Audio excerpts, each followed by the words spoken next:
This is Jonathan Kersting with the Pittsburgh Technology Council, and we are on the home stretch of our 40 stories. It took us a little longer than a year to tell all of these because time goes by fast.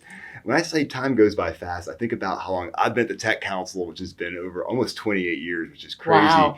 And I've met so many people over the years. And Lynn, you're someone who I just hold in such regard because I've known you for a very, very long time. We have known each other. And you're someone who's worked across Pittsburgh's tech ecosystem in so many roles. Currently, you're with Amazon, but you've worked at places like the Pittsburgh Life Sciences Greenhouse. You've been at Carnegie Mellon University. You even won the Athena Award many, many years ago. So you've been there and done that. And I was like, it'd be a great opportunity for us to catch up and for our viewers, our listeners out there, just to learn more about what you have done over the years here in Pittsburgh's tech ecosystem, because you've done a lot of great work here Thanks, to make Jonathan. Pittsburgh a better place Thank for you. all things. You've always brought a positive vibe to everything, and I've Thank always you. appreciated that. So thanks for hanging out with me today. Thank you. It's my pleasure. Thanks for saying so many nice things to No, me. it's all true, man. It's very good stuff. Like I appreciate said, I haven't seen you in a while, so it's just It's true. it's great to catch up because I seriously have so many fond memories over the years. Various meetings I've been in across different initiatives and things going on across Pittsburgh, and you're always at that table back in the day because you're one of those key players. You're almost like Pittsburgh's marketer, Pittsburgh's tech marketer in so many I appreciate ways. that. So, I appreciate that. yeah. So I mean, obviously you've been with Amazon for a couple of years, Yes. which is super cool. I mean, It we is all cool. know that Amazon's a little bit of presence here in Pittsburgh, which is really exciting. But like, tell us about like you a little bit, just kind of like how you kind of got sucked into this whole ecosystem like I did many years ago. I think when I think about it, it was just such a I don't know, good fortune, I think, is Okay. what happened. Yeah.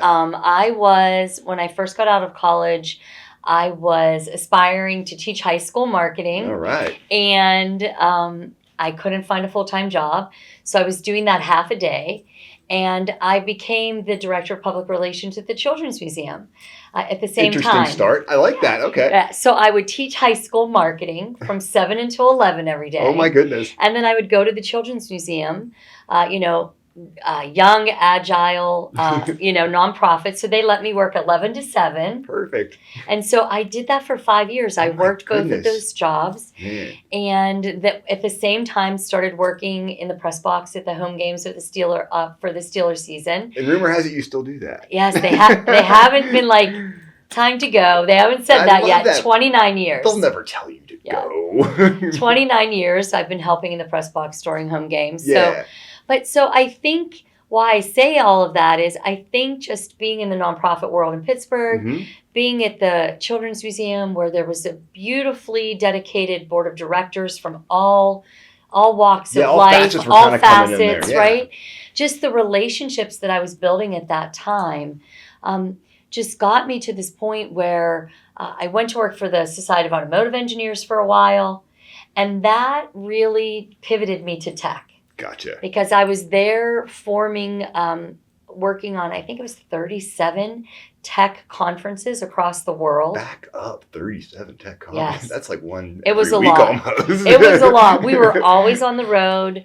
I was responsible for 8 of them by myself. Mhm. But we had a huge team, like a scientific conferences team. And so the Visit Pittsburgh decided at that time that they were going to get into trade shows and tech conferences. And they formed what was called River Point Trade Shows at the time. And I was recruited out of SAE to come and start the first international regenerative medicine conference in the See, world. That is so cool because I remember that happening. How much fun is that to say that you were part of that? It's amazing. I mean, that how that has changed the world today is so amazing. And the fact that there was a conference, international conference here in Pittsburgh. Yes, the Because first one ever. And the first one ever. That's pretty cool. It was cool. And we formed the first international society Mhm. of regenerative medicine and tissue engineering researchers, executives. And that's the largest, it still exists today. It's the largest society of its type in the world. Right. And that conference still exists today. That's awesome. That's amazing. That's a great story. It's a great story. I love it. Yeah. Our first speaker at that conference was Christopher Reeve. Fantastic. After No he had way. had his accident, Right. he came to talk about the power of tech research. And he, at the time, I think it still exists, but his foundation was called Bridging the Gap. Mhm. And it was really, he was working so hard to find the cure for tragic injury to your spine, Right. and bridging that gap from right, where right. his Oh. injury, and it was one of the most powerful gatherings. We had 1,200 people in the room. He came out on stage. He could only speak for 20 minutes Right. because He'd be cooked after that. he was on a respirator. Right. And from there, my tech career Yeah, began. I know you went to the life sciences greenhouse Yes. back in the day, which did a lot of work to just get our life sciences industries up and Yes. going. I mean, you spent a lot of time there too. Like you were so fundamental to that place succeeding the way Almost you a did. decade there. Yeah, exactly. We did a lot of great work there. We helped a lot of companies sort of have their first money in Exactly right. to figure out how to get them to institutional funding, how to get them to their, who are my customers going to be.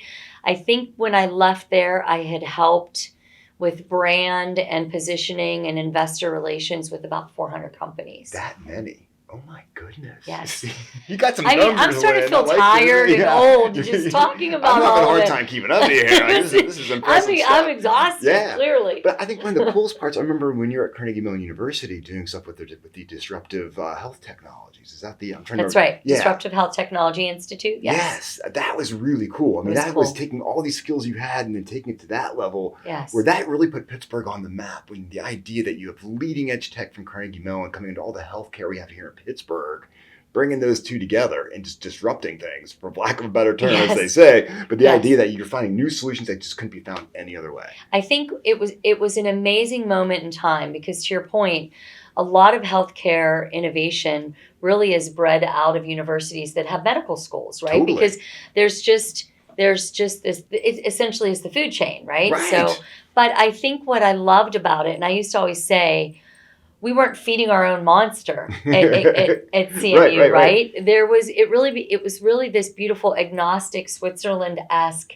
kind of place where you could come at the technology development from a technologist mindset because you weren't in the healthcare game. Exactly. And right. so we were taking technology like facial recognition, for example, and using those algorithms to help find polyps in a colonoscopy. I remember that. Right? That was like, oh my God. And man, it's amazing when you think about it. If I can find a face in a crowd, right. I can use the same math. I can find a polyp in a colon. It's Exactly. like, hey, that's important. I mean, lots of people die from colon. It's I mean, true. I had one of my best friends die from that. It's and true. to know that like there's technology being developed here in Pittsburgh Yes. that can help save someone's life by finding something early, detecting it, and that's cool. It was really just about finding technology that could get you to the shortest runway to a new solution. So Definitely. not reinventing, Right. but if an endoscopy doesn't find everything, let's use AI and let's use algorithms to help the existing procedure be bigger, better, faster, stronger. So cool. It was great. That'd be a lot of fun doing that. It was a lot of fun. Like, oh my God, those days went by really fast. They did. They went by fast. It was a lot of matchmaking of societal problems with the right technologists and the right innovators to, like I said, get to solutions more quickly to save lives. Yeah, I mean, I think about what we just talked about in this short amount of time. I'm thinking, man, you've done so many different things, and that's just amazing to me. I'm just curious. You could tell us a little bit about like your thoughts since the Tech Council turned 40 last year. We are now 41, but the idea, your thoughts on how the Tech Council has been maybe helpful and keeping our ecosystem and boosting it and trying to, our goal is to help our companies succeed. And the market's always changing in how we do that because market needs are always different. Yes. But what are your thoughts on how that? I've always thought that the beauty of the Tech Council, and I think just the reality of how you get from A to B, is that, yes, you need the technology, right? You absolutely do. You need the innovative thinking. You need the novel discoveries. But it's all still relationships. Yeah, it's a good point. Right? And so what I've loved about the Tech Council and the way the Tech Council has evolved, the way that it convenes people, there were always opportunities for us to be entertaining people from different countries who are trying to form their own technology ecosystems. But just government, right? Innovators, innovation, just the investors.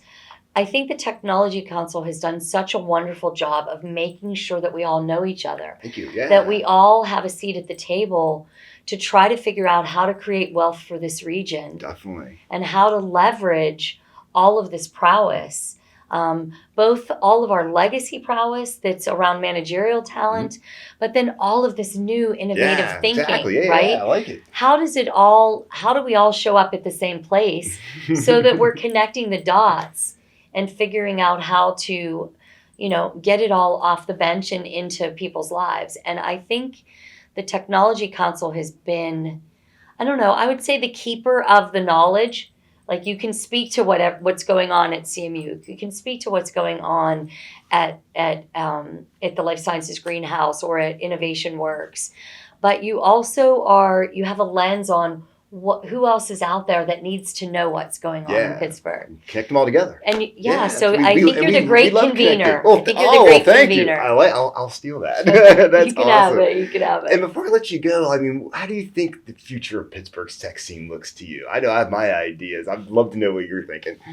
Well, I mean, I think we all know, right? This idea about where's artificial intelligence going to lead us. And I think, it feels like a big, heady, sci-fi conversation.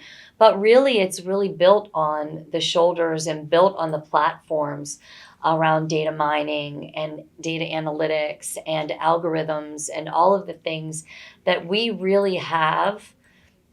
1 degree of separation comes back to Pittsburgh, comes back to that is true. Comes back to CMU, right? Absolutely. For all of that. And so I think we have to keep an eye on where that industry is going, but also understand how we can be part of preparing society to feel comfortable about the tech, right? Because I think that's a great point. Yeah, because sometimes it feels scary. Very scary, but to realize that we can bring you together, right. and it can be useful, not scary. And that it's not something that just like popped up, right? That this is an evolved technological application based on lots of foundational innovation that we're already comfortable with. Exactly. Oh, Lynn, so well put. Thanks. So glad to reconnect with you. So glad you're at Amazon doing what you're Thank doing. You. So just glad what you're here. Thank do you. what you do in Pittsburgh, man. I appreciate you. You've definitely done some great work over the years, and it shows. So thanks. Thanks, Jonathan. Thanks for the conversation. Absolutely.